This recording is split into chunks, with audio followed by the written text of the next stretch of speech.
അടുത്ത് സുബ്ഹാനല്ലാഹ് കുറച്ച് ആളുകൾ നീളക്കുപ്പായോട്ട് തലയെ കെട്ടും കെട്ടിയിട്ട് പാട്ടുപാടുന്ന ഒരു ക്ലിപ്പ് കണ്ടു.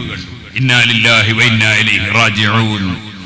സാധാരണ നിലക്ക് ഒരു സാധാരണക്കാരായ ചെറുപ്പക്കാര് പോലും പാടാൻ മടിക്കുന്ന, ഒരു മനുഷ്യന്മാരെ മുമ്പിൽ മനുഷ്യത്വമുള്ളവൻ പറയാൻ മടിക്കുന്ന വാചകങ്ങൾ പറഞ്ഞുകൊണ്ട് കല്യാണപ്പാട്ട് അത് പാടുന്ന സമയത്ത്, എന്നാൽ പണ്ഡിതന്മാർക്ക് ഒരു മാനക്കേട് വരണ്ടെന്ന് മനസ്സിലാക്കി ആ തലേക്കെട്ട് ഊരി വെച്ചിട്ട് അതേപോലെ കുപ്പായം ഊരി വെച്ച് വേണമെങ്കിൽ ഒരു ടീഷർട്ടും ഇട്ട് ഒരു പാന്റും എടുത്തിട്ടാണെങ്കിൽ പണ്ഡിതന്മാർക്ക് മാനക്കേടുണ്ടാവുകയില്ലായിരുന്നു. അതുപോലെ കല്യാണം കഴിക്കുന്ന ആൾക്ക് ബിരുദമുണ്ടെങ്കിൽ ആ ബിരുദം പറയാതിരുന്നെങ്കിൽ ആ ബിരുദമെടുത്ത പണ്ഡിതന്മാർക്കും മാനക്കേടുണ്ടാവുകയില്ലായിരുന്നു.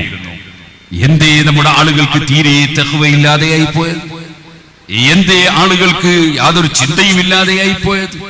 അതുകൊണ്ട് എന്റെ പ്രിയപ്പെട്ട മുഅ്മിനീങ്ങളെ, നമ്മൾ ഏത് സന്തോഷത്തിലും ഏത് ദുഃഖത്തിലും അല്ലാഹുവിനെ ഓർക്കുന്നവരാകണം.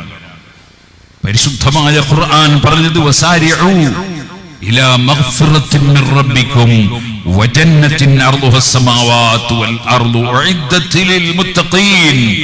ആകാശഭൂമികളുടെ വിശാലതയുള്ള സ്വർഗ്ഗമുണ്ട്, അതിലേക്ക് നിങ്ങൾ ഓടി വരണം. ഉഇദ്ദത് ലിൽ മുത്തഖീൻ, അത് മുത്തഖീങ്ങൾക്ക് തയ്യാർ എന്നാണ് പറഞ്ഞത്. ഇന്ന ബിരുദമെടുത്ത ആൾക്ക് എന്നല്ല, ഇന്ന സംഘടനയിലുള്ളവർക്ക് എന്നല്ല, ഇന്ന പേരുള്ളവർക്ക് എന്നല്ല. ഉഇദ്ദത് സ്വർഗ്ഗം തയ്യാർ ലിൽ മുത്തഖീൻ, മുത്തഖീങ്ങൾക്ക് സ്വർഗ്ഗം തയ്യാർ. അവരുടെ സ്വഭാവം എന്താണ്? الذين ينفقون في السراء والضراء والكاظمين الغيظ والعافين عن الناس. അവർ സന്തോഷമുള്ള സമയത്ത് ചെലവഴിക്കും, ദുഃഖമുള്ള സമയത്തും ചെലവഴിക്കും. അതേപോലെ അവർ വെറുപ്പ് വന്നാൽ ആ വെറുപ്പ് പ്രകടിപ്പിക്കില്ല, അത് വിഴുങ്ങിക്കളിയും. والعافين عن الناس, ജനങ്ങൾക്ക് വിട്ടുവീഴ്ച ചെയ്യും. വിശാലമായ മനസ്സുള്ളവർ, അങ്ങനെയുള്ളവർക്ക് സ്വർഗം തയ്യാർ എന്നല്ലേ പരിശുദ്ധ ഖുർആൻ പറഞ്ഞത്.